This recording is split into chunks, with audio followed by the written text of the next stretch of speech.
Hi, this is Maverick. I wanted to go over one of my more commonly used markers. Hasn't been used lately because I got a brand new marker, which I'll be showing off a little later. First off, I want to point out some of the nice features about it. I have it set for a remote line, which is a custom thing that I've done. All you need is a brass pipe and a coupler with a remote nozzle. I also set that up to be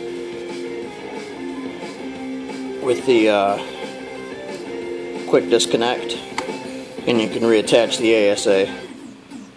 Just clip it in and then bolt that to it, and you're back there, bottle on the marker. I prefer having the tank off the marker just for maneuverability's sake.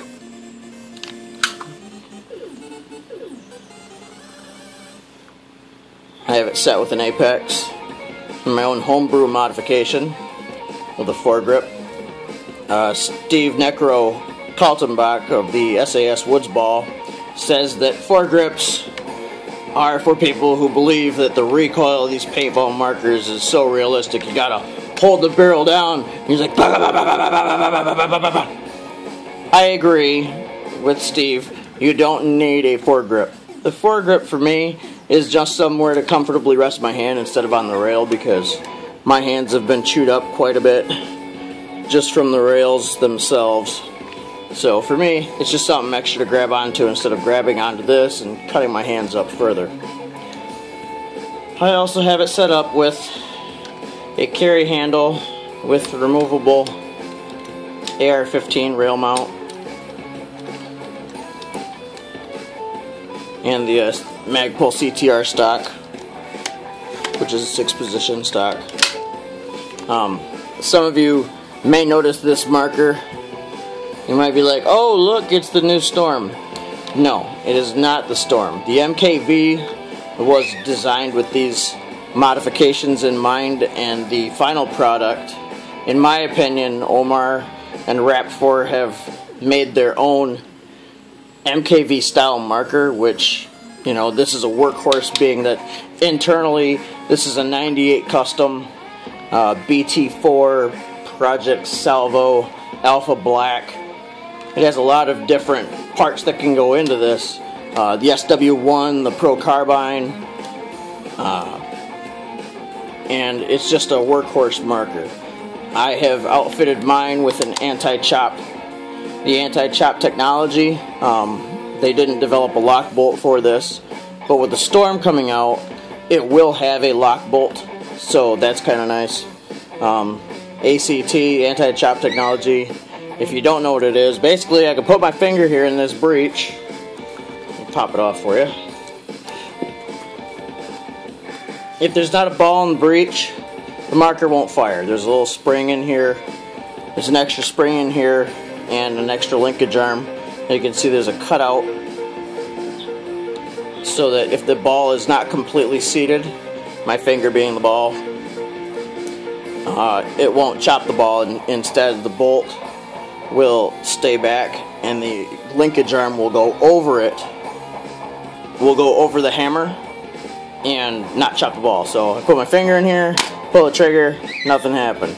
I remove my finger, bolt slides forward, and then it's ready to rock.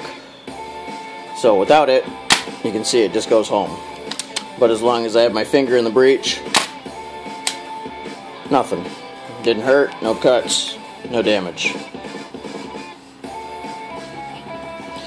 My MKV I've had for a while, so obviously I've done some further modifications to it. Being that this is also first strike ready. Initially it wasn't, so I had to shave the bolt. So this bolt has been shaved a little bit, and you have to shave the breech so that the first strikes will load properly and not clip and fly off. So this is also first strike ready. I have it currently outfitted with the DMAG. The DMAG system from Rap4, which is a disposable magazine system that is a 2-stack design, can be 7-on-7, 10-on-10, and 15-on-15. The advantage of having the DMAG system as an established system now is that you can do further modifications, which in the case of Nova Games has made this D to Z adapter. Now, many will question, well, why did they make a D to Z?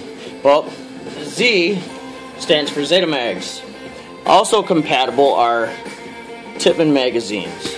And Tippmann magazines are more readily available than the D-Mags, because D-Mags are coming from California, unless you have a friend in the business like Chuyi Zhang, who can get them for you, and they won't have to be shipped from California, which is nice, and you don't have to pay an extra $20 for shipping. TPX magazines, however, are readily available, and you pick them up in a 2-pack. Now, they are lower capacity, but it's Tippmann. There's Tippmann parts in here. There's Tippmann tech to this. What does Tippmann mean for us? Well, it's durable, it's reliable, I don't have to worry about breaking it, and if I lose it, it's $30 for a set of these, $40 for a set of these, and, you know, they're sold pretty much everywhere. You can't go to a major outlet store without finding some kind of Tippmann product. They're just everywhere. Nice thing about this particular product is, as you can see, it has a D shape, which means it is first strike or shape projectile ready. You add a D10 in here, and what it does is it keeps a couple of balls in the stack. That way when you put your magazine in, if you got balls in, you're going to fill it up, lock it in there like that, and then when you remove the magazine, this D10 is going to keep the last 2 balls in there, so that when you add your new magazine, it is not going to be balls flying into an empty chamber, which can promote breakage. Why are we worried about breakage? Because as a MagFed player, you're very picky about your paint. You're very selective on the quality. Most of us shoot a better ball just because we can afford it. Also, with a better ball, you're guaranteed. If you only have 7 balls and you got to take out 7 people, you want breaks. You don't want bounces. When you're shooting first strike, it's almost a quarter a ball. A quarter a ball. So you want it to get on them. You want it to break. So having an extra ball in place guarantees that it'll be soft. It's going to be soft when it's inserted. And once it's inserted, then you're not going to have to worry about losing a ball at all, because this detent will also keep a ball in there, and it'll keep your balls from colliding and breaking, because it's more expensive paint. One of the things that Andrew Boyce of Nova Games in Nova Scotia did for me was the initial D to Z adapter that he sent me was not up to snuff. There was no magazine release. It was basically a friction lock. With this, you have a magazine release. It's 3D printed, so you can get it, you can customize it, you can put little skulls on it if you wanted to. Most likely I'm going to paint mine or file it down, or there's a variety of things I can do with it. As you can see, with my custom markers, I normally paint them in a nice red and black tiger stripe pattern, so there's a good chance you'll be seeing this in red and black tiger stripe as well. Having the variety of magazines with the D to Z adapter allows you to shoot first strikes, shape projectiles, regular paintballs.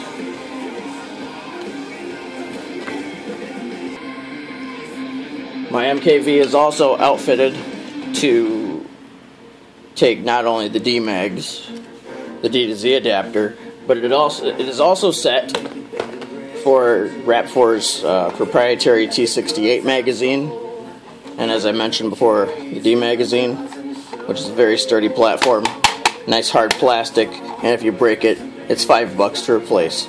No big deal. Going into the history of these markers, the Takamo name is not of Rap4. Rap4 is a vendor. However, the Storm will be something from Rap4, from Omar Macy. This is a very common internal setup. It is a inline poppet design, so you can run CO2 or HPA. The magazine fed bodies you can purchase from Rap4, which is www.rap4.com, or you can go direct from the producer, which is TacomoPaintball.com. They are set to use 68 caliber and shape projectiles for strike rounds. What's not on here, you can see that I have rails and I have sight systems. As I mentioned, rails and sight systems, using scopes, using a scope to set up anything, unless you've got a scope that can accurately read how far you're going to be able to shoot the paintball, it's really of no use.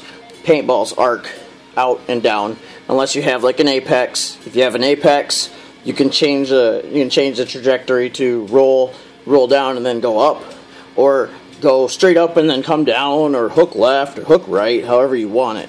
But sights really don't have that much of a place in paintball. For me, I am the commander type, so I'm out there dictating how the fight's going to go on. So I will equip a 1.5 or 2 times magnifier, and basically the point of that is just to give me a better identification when I get my sight set on a guy, that I can see he's friend or foe. Also, I have a 3 power scope, and I'm working on getting a 5 times magnifier, just to be able to identify people at a farther distance. Why do I do that? It's a lot easier than carrying binoculars. You add a couple pounds to your marker with a riser, or just a different type of scope mount, and what that does is it gives you the ability to see people farther away, and then plan accordingly. For me, I'd rather see if there's friendlies coming at me rather than enemy. With spy operations, you got guys changing their jerseys, but you know, I got my scope on them, I got my magnified sight on them, I can see what they're doing, and then when I need to, undo these 2 bolts, pop that thing off, go right back into the fight. Or keep it on there just as quick as that, and I can identify them, line up, and take my shot. So back to the MKV itself. 98 custom internals. They are pretty much like the AK-47 of the paintball world. You can beat on it. I test my durability with my marker anytime I'm on the field. When people go, "Oh, what's that? What's that?" "Oh, this is just a 98 custom inside of a mag-fed body." And they're like, "Oh, really?" And I'm like, "Yes, it is." For me, I've made it in many different configurations. This is kind of my newest configuration. Like I said, I homebrewed this, so this is a nice little addition here. It's just long enough to fit my apex on. Nice close, get in on a guy. I also have an MP5 style sliding stock that'll shrink this right up and allow me to get in and out of buildings quickly, or turn the corner, pop, pop, pop, got the guy, no problem. I'm not a big fan of long rifles. I'm a short guy, so when these are slung up on me, I have difficulties with maneuvering, getting to ground, getting up quickly, making a quick turn, and trying not to lose my gear. So I like a nice, compact, light paintball marker to get out there, get the job done, and move on to the next target. I've been playing with this marker for 5 years, maybe a little bit longer. I just love it. Mechanical, so that means every time you rack it back, pull the trigger, you're good to go. It's going to fire. There's no batteries, there's nothing to worry about. My tank's going on my back most of the time when I'm running it. Got my DMAG system here, so put it in, slap it, you're good to go. It's going to fire. You need first strikes, pop it out, flip this DMAG around, get your first strike on, reach out there and touch those guys while they can't do nothing but get upset as to, you know, how they hit me. Oh man. Well, this is a First Strike Ready 98 Custom and a mag-fed body. Pretty awesome. Damn near bulletproof. I mean, hard plastic stock. Even if you broke that, that's not going to affect the operation of the marker. You get an Apex barrel, nice solid piece of metal there. Other than cosmetic stuff breaking off, I've really got nothing bad to say about the marker. I got my, you know, my carry handle on here, so it's nice and light if I want to go one hand and run up the hill or I got to do work. Normally attached with a 1-point sling, so I can keep it out of my way.